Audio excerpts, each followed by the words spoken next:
dalam bentuk mengaku sebagai mazhab yang kelima.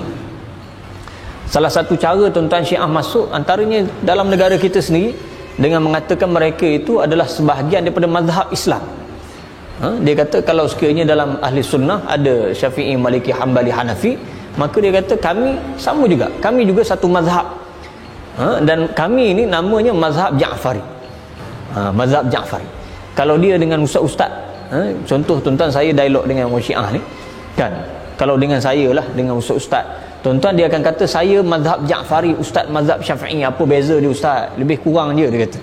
Dengan nama Allah yang Maha Pemurah lagi Maha Penyayang. Dalam klip kali ini, Ustaz Aizam Mas'ud menceritakan Syiah mengaku sebagai mazhab kelima, iaitu mazhab Ja'fari.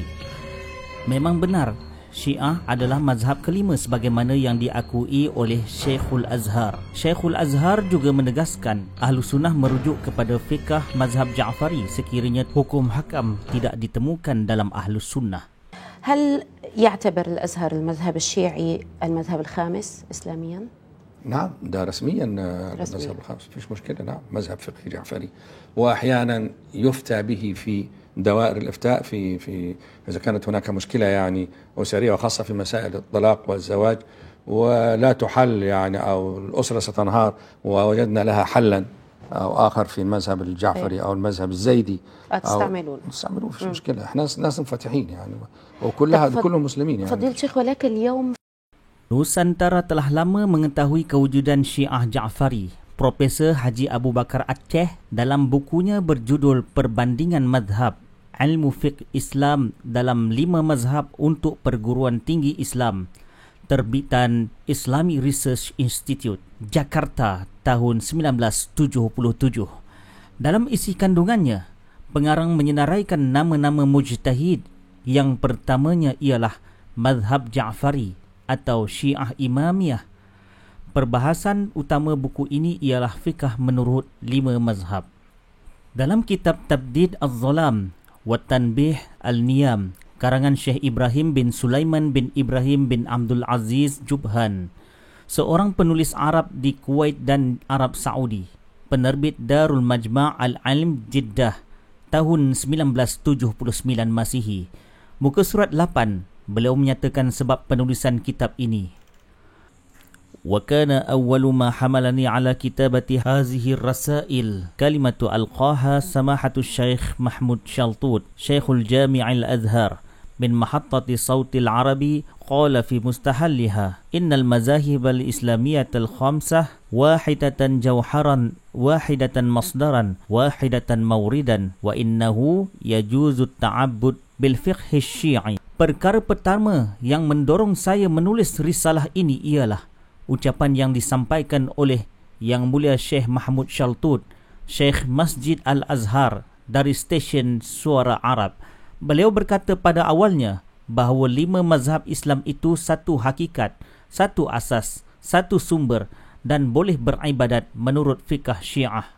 Dalam kitab Al-Tafsir wal Mufassirun, karangan Dr. Muhammad Hussein Al-Zahabi, ulama Sunni Mesir yang terkenal dalam tahun 70-an, jilid ketiga, penerbit Maktabah Wahbah, muka surat 24. Beliau menulis, As-Sadiqu Ja'far ibn Muhammad Al-Baqir samanin ila 148 Hijri, Al-Imam As-Sadis Lisyi'ah wa ilaihi yunsibul mazhabul Ja'fari. As-Sadiq Ja'far bin Muhammad Al-Baqir, imam ke-6 bagi golongan Syiah, dan mazhab Syiah Ja'fari dinisbahkan kepadanya. Di dalam kitab Wafayat Al-A'yan, karangan Ibnu Khalkhan, jilid pertama, penerbit Darus Sadir Beirut, muka surat 327, pengarang menulis, Ja'far As-Sadiq Abu Abdullah Ja'far As-Sadiq Muhammad Al-Baqir bin Ali Zain Al-Abidin bin Al-Husain bin Ali bin Abi Talib radhiyallahu anhum ajma'in, ahadul a'immatil isna ashar ala mazhabil imamiyah. Ja'far As-Sadiq Abu Abdullah Ja'far As-Sadiq bin Muhammad Al-Baqir bin Ali Zain Al-Abidin bin Husain bin Ali bin Abi Talib radhiyallahu anhum ajma'in, salah seorang imam 12 mazhab imamiyah.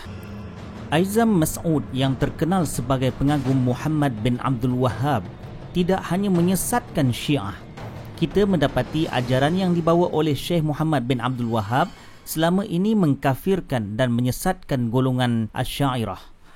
Aizam Mas'ud juga mungkin sengaja tidak mempedulikan tentang kerakusan golongan pengikut Muhammad bin Abdul Wahab apabila kekejaman demi kekejaman yang dilakukan oleh mereka sewaktu menakluki kota Mekah dan Madinah dahulu sehingga mengorbankan ribuan nyawa umat Islam termasuklah keturunan Nabi SAW. Pengkafiran Ahlus Sunnah oleh Muhammad bin Abdul Wahab. Kita sering melihat watak para pengikut Muhammad bin Abdul Wahab di negara ini kelihatan mesra dengan Ahlus Sunnah bermazhab Syafi'i dan Asy'ariyah.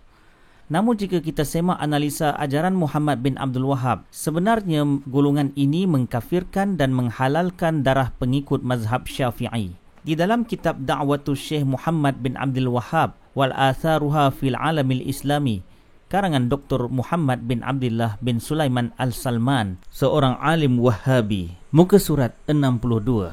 Wa fi katsirin minal munasibat yazummu Syekh Muhammad bin Abdul Wahhab at-taqlid hatta ja'alahu minal umuri allati khalafa fiha ar-rasul al-musyrikin. Walizalika yaqulu fi hadha as-sadad dinul musyrikin mabniun ala usulin a'zamuha al-taqlid fahuwa al-qa'idatul kubra li jami'il kuffari awwalihim wa akhirihim.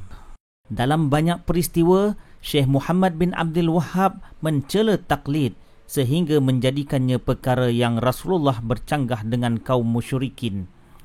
Oleh itu, ia berkata berkenaan perkara ini, agama musyrikin dibangunkan atas pelbagai asas yang paling besar, iaitu taklid. Ia merupakan kaedah yang besar untuk seluruh kaum kuffar dari awal hingga ke akhir mereka. Ajaran Syekh Muhammad bin Abdul Wahhab ini adalah hasil perkembangan ajaran ekstremis Ibnu Taimiyah. Dalam akhbar berita minggu bertarikh 22 November tahun 1964, muka surat yang ke-7, di bawah tajuk Gerakan Wahabi Bertindak Basmi Amalan Khurafat dan Syariah dalam Masyarakat Islam.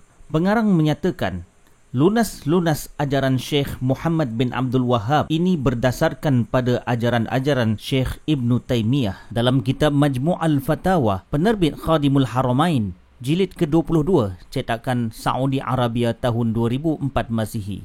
Muka surat 248. Kama yata'assabu li Maliki aw Syafi'i aw Ahmad aw Abi Hanifah wa yara anna qawla hadzal muayyan huwa as-sawab allazi yanbaghi ittiba'uhu duna qawli al-imam allazi khalafahu. Sesiapa yang fanatik kepada Maliki, Syafi'i, Ahmad bin Hanbal dan Abu Hanifah mengatakan bahawa imam-imam ini betul dan hendaklah kita mengikuti mereka tanpa mengikuti kata-kata imam yang bertentangan dengannya. Dalam muka surat berikutnya, faman fa'ala hadza kana jahilan dhallan bal qad yakunu kafiran فإنه متى اعتقد أنه يجب على الناس اتباع واحد بعينه من هؤلاء الأئمة دون الإمام الآخر فإنه يجب أن يستتاب فإن تاب وإلا قتل. Barang siapa yang melakukannya, maka orang itu adalah jahil dan sesat, bahkan kafir. Wajiblah ia disuruh bertaubat, jika tidak ia hendaklah dibunuh. Lihat dan fahamkan baik-baik di sini, penganut ajaran Muhammad bin Abdul Wahhab dan Ibnu Taimiyah ini dengan mudah mengkafirkan orang lain, malah lebih parah dari itu, menghalalkan darah orang lain.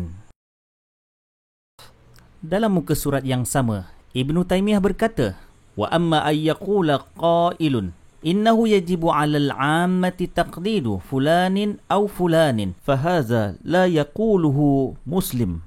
Adapun jikalau seseorang itu berkata wajib ke atas orang awam bertaklid kepada fulan bin fulan, maka ia tidak dikatakan muslim. Apa yang kita tahu, kefanatikan mazhab benar-benar wujud dalam 4 mazhab Ahlus Sunnah sendiri, dan mereka ini kafir menurut pandangan ajaran Muhammad bin Abdul Wahhab. Di dalam kitab Irsyadun Naqad, karangan Amirus Sun'ani, penerbit Darus Salafiyah, cetakan pertama tahun 1985, muka surat 147. Pengarang menulis, Mulla Ali Qari rahimahullahu ta'ala qal, wa in ishtahara bainal hanafiyyah annal hanafi izan taqala ila al-mazhab al-syafi'i yu'azzaz wa iza kana bil 'aks fa innahu yakhla' alaihi. Telah diketahui umum di kalangan pengikut mazhab Hanafi bahawa jika seorang Hanafi memeluk mazhab Syafi'i, maka ia akan dihukum. Tetapi jika sebaliknya berlaku, ia akan terlepas. Dalam kitab Majmu' al-Fatawa jilid keempat, cetakan yang sama juga muka surat 177, Ibnu Taimiyah menulis, "Faman qala ana Syafi'iyyus syar'i, asy'ariyyul i'tiqad, qulna lahu hadza minal adad, la bal minal irtidad." Barang siapa yang berkata aku bermazhab Syafi'i dalam syariat dan Asy'ariyah dalam akidah, maka kami berkata inilah dia pertentangan, malah daripada kemurtadan. Tidakkah pernyataan pengikut Muhammad bin Abdul Wahhab dan Ibnu Taimiyah ini mengkafirkan seluruh pengikut mazhab Syafi'i di Malaysia? Ini disebabkan majoriti Muslim di Malaysia pasti mengaku bahawa dia bermazhab Syafi'i dalam syariat dan bermazhab Asy'ariyah dalam akidah.